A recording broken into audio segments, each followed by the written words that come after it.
Vous êtes toujours dans le 64 minutes sur TV5 Monde. Avant de revoir l'essentiel de l'émission, tout de suite un rappel des titres de l'actualité ce dimanche. En ce moment, à Berlin, plusieurs centaines de milliers de personnes, Allemands et étrangers, célèbrent ce dimanche, donc le 25e anniversaire de la chute du mur. Vous le voyez sur ces images. Une journée historique célébrée dans la joie, dans la capitale de l'Allemagne réunifiée, par un lâcher dans quelques secondes de plus de 7000 ballons, symbolisant le tracé du mur. Les Catalans s'expriment sur leur avenir et sur l'avenir de leur région. Une consultation pour dire oui ou non à l'indépendance de la Catalogne. Le gouvernement espagnol à Madrid a déjà fait savoir qu'il ne tiendrait aucun compte de cette consultation jugée illégale. Au Burkina Faso, l'opposition et la société civile mettent la dernière main au plan de transition politique vers un retour au pouvoir civil. L'armée s'est tenue relativement à l'écart de ces négociations, mais rien bien sûr ne se fera sans son accord. L'avenir démocratique du Burkina se joue dans les prochains jours. Et puis un résultat en sport automobile, on vient de l'apprendre, le Grand Prix du Brésil vient d'être remporté par Rosberg devant son coéquipier Hamilton et le Brésilien Massa.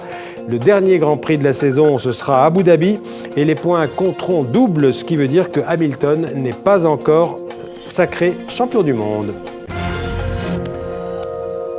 Voilà, comme promis, voilà tout de suite l'essentiel de ce Monde en français, un résumé du 64 minutes préparé par Mévalo et Corinne Lannoy. Ces retrouvailles, Kenneth Bey en rêvait depuis 2 ans. Le missionnaire chrétien arrêté en Corée du Nord avait été condamné à 15 ans de travaux forcés. On lui reprochait d'avoir tenté de renverser le régime. Quelques minutes plus tard émerge Matthew Todd Miller, 24 ans, détenu depuis mai. Difficile de rencontrer des opposants à l'indépendance devant les urnes. Ils sont appelés à boycotter ce vote qui divise les Catalans. Les combats continuent dans l'est de l'Ukraine, en particulier dans la région de Donetsk. D'importants renforts en armes lourdes seraient arrivés ce dimanche à Donetsk.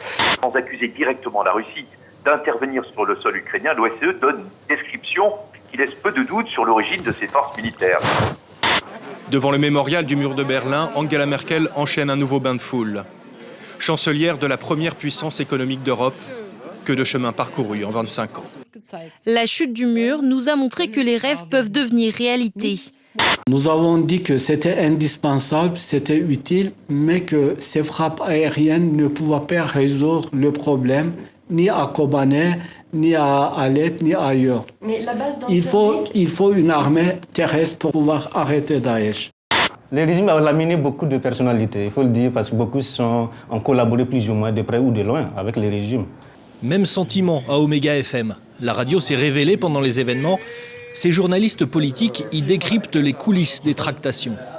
Si les manifestants de la capitale mexicaine s'en prennent au palais présidentiel, sur la place du Zócalo, c'est que le nom du président Peña Nieto est sur toutes les lèvres. Il est pour beaucoup de manifestants directement responsable du massacre de 43 étudiants d'Iguala. Ça nous paraît aujourd'hui relativement évident que si on veut qu'il y ait des alternatives à Google qui se montent, elles doivent se monter non plus du haut vers le bas, mais du bas vers le haut. C'est-à-dire que les citoyens doivent être acteurs de l'informatique de demain. Elle a habité, hanté la télévision québécoise avec ses téléromans, mais c'était aussi une passionnée de politique, indépendantiste. Elle s'éteint à l'âge de 84 ans. Avant de nous séparer, n'oublions pas les jeunes filles ex-otages au Nigeria, mariées de force par Boko Haram, mais aussi Serge Lazarevitch, le dernier otage français, détenu quelque part au Sahel, vous le voyez, depuis 1081 jours.